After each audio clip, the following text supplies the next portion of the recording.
Hey guys, and welcome to part 2 of building the ultimate real estate assistant. In short, I built a real estate AI assistant that has the ability to help an investor skip trace a property, get property valuation, get property rental value, and pull some generic details about the property such as bedrooms and bathrooms. And no, these valuation rentals are not just kind of a Google search. I'm actually pulling this from some data providers that specialize in real estate data. All right, so without further ado, before I actually get into the details about how this works, let's go ahead and see a quick demo. Okay, so imagine that we're a property investor and we see this property here and we're kind of wondering how much rent we can get for this property. Okay, so we're gonna go ahead and pull up our Telegram app. Now, if you watched the first video, you might have saw that before, every single time we had to write in the property address and say, hey, give me the rent or give me the value. Well, this time we can actually now talk to our AI agent instead, right? Which is a little easier. So I'm gonna go ahead and click this and I'm going to read in the property details. How much rent can I get for 9747 Bradley Road in Jacksonville, Florida, 32246? All right, so I just sent the voice chat there. I'm gonna hit test workflow, which is gonna just grab that voice chat that I just did. And we see here that this workflow is now going to work and it's gonna get us back the information. And just like that, it returned the information. All right, so it says here for the property at 9747 Bradley Road, Jacksonville, Florida, right? Perfect. Right, this has a rent range from 1470 to 1940 with a fair rental value of 1700. Okay, great, perfect. So, we might also say, I wonder how much bedrooms or bathrooms this property has. So I'm gonna put in text, I'm gonna say, all right, so I'm gonna say, give me some details on it. I'm gonna hit send, I'm gonna hit test workflow. And the reason I'm hitting test workflow every time, in case you're not familiar with N8N, it's because I am in inactive mode, so I'm basically in test mode. All right, so it's gonna work and let's see what it returns us. All right, perfect. So it returned the information. And as we see here in Zillow, it's a 3.2. It was built in 1979.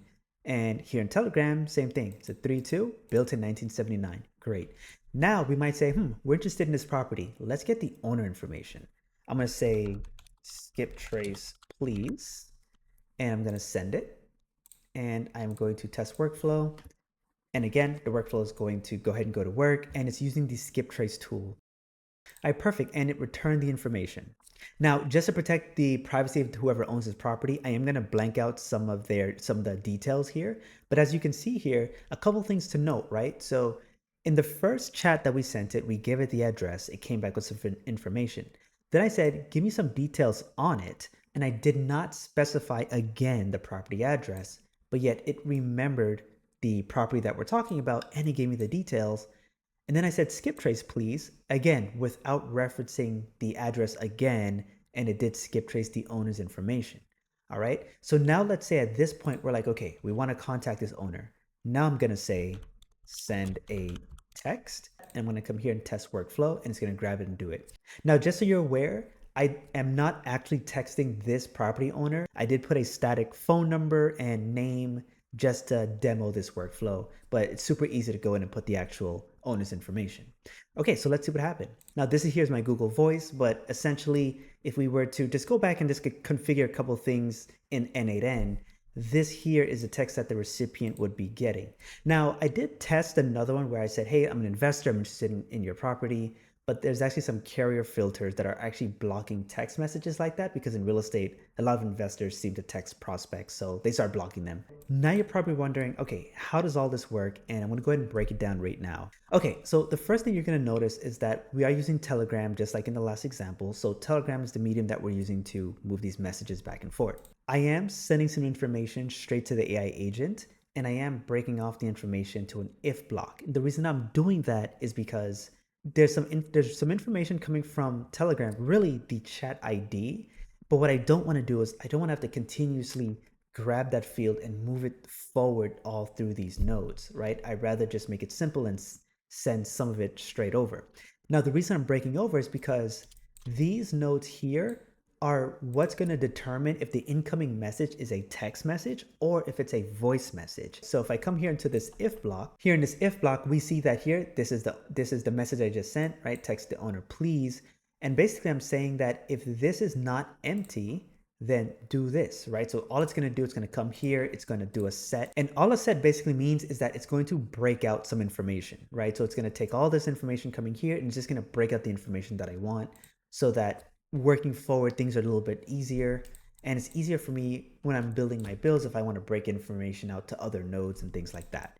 right? So this here is pretty simple. So if a text comes in, it's basically going to get the text, it's going to move the text forward. And so as you see here, I had AI draft up a JavaScript, some JavaScript code to basically input the text into an input underscore text JSON item. Okay, so what am I doing here?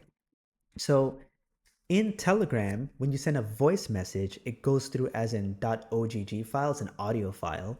And in order for us to actually understand what's in that, we need to take the file, we need to convert the file into a text, and then we're going to do the same thing. So in this node here, all I'm doing in this node is I'm basically grabbing the voice file ID here, and I'm passing it to this HTTP request, which I'm using the OpenAI Whisper API. So as you see here, all I'm doing is I'm calling the transcription API, and I'm using the Whisper 1 model. And this is what's going to go ahead and convert that audio file into text for us. Now, once it's converted to text, all I do is I go ahead and set it. There's no data here from what I just ran, but I just go ahead and set it here. And then from here, I merge them into one item, which is input underscore text. So after that, I go ahead and merge everything together here in this node, and then I send everything open over to our chat model. Okay, so for this, I am using the GPT-4o. I was using the mini, but I feel like mini had a little bit of hiccups understanding some of the instructions. Now, here is actually where good prompting actually comes in. So I showed this in the prior video, but basically I'm saying that you're a friendly real estate assistant, eager to chat with me. I gave it all the details here. And a couple things, I said if I did not provide a full address, kindly ask me to provide it again. Only send a message directly if I'm missing details about the property. This prevents the AI from calling the Telegram node to say something like, hey, I completed your request or something like that, right? All I really care about is getting back the details that I want. I'm asking for something and I just care about what I want to get back. In order to have the ability to let AI know to, hey, send a text or how much can I get for that property, it needs to have some type of memory or somewhere where it can go where it can reference the lookup that it just did. So every single time that our agent gets a new address, it's going to go ahead and use this Google Sheet document here as a simple memory where it can just remember the address that we input. All right, so that way when I'm saying, hey, what's the value on that property or how much rent can I get for that property? What are the details for that property? It's going to come in here. It's going to look at the last property it wrote here, and it's going to use this to pass into the tools to get us the information.